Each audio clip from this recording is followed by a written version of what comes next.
की हार्दिक शुभकामनाएं। मैं स्नेहा कुमारी सिंह रविंद्रनाथ जयंती के उपलक्ष्य में उनका जीवन परिचय आपके सामने प्रस्तुत करने जा रहे हैं, जो कि कुछ इस प्रकार से है।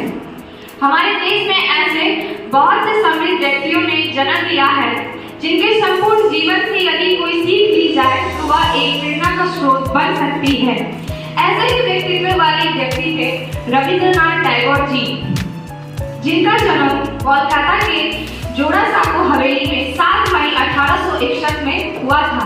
इनके पिता का नाम देवेंद्रनाथ टैगोर और माता का नाम शारदा देवी था। टैगोर जी बचपन से ही विलक्षण प्रतिभा के धनी थे। उन्होंने मात्र 8 वर्ष की आयु से ही कविता को पढ़ना शुरू किया और 16 वर्ष की उम्र तक अप्रतिम कलाकृतियों की रचना करनी शुरू कर दी। रविंद्रनाथ टैगोर जी को आधुनिक शिक्षा प्रणाली बिल्कुल पसंद नहीं थी, इसीलिए वो स्कूल से दूर भागते रहे।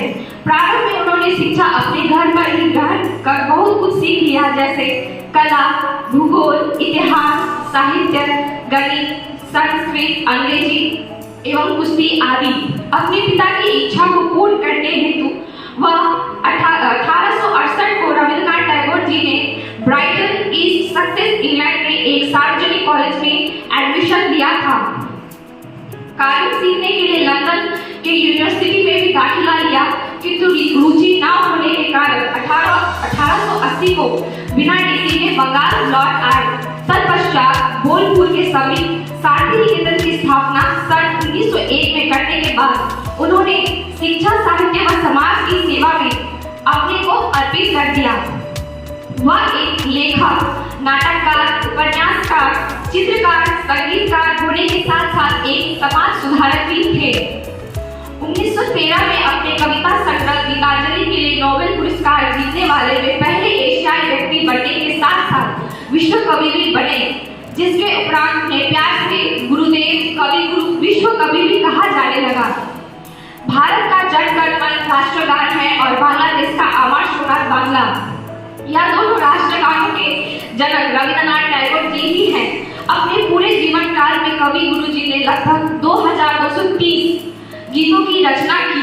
उनकी रचना को देखकर अंग्रेजों ने 1915 में उन्हें नाइट की उपाधि दी, लेकिन 1919 के जलियांवाला बाग हत्याकांड के विरोध के लिए उन्होंने यह उपाधि त्याग दिया।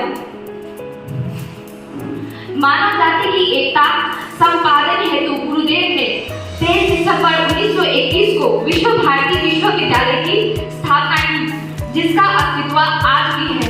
भारतीय शिक्षा में यह एक महत्वपूर्ण योगदान है। विश्व भारती उनकी शैक्षिक विचारधारा का व्यावहारिक रूप है।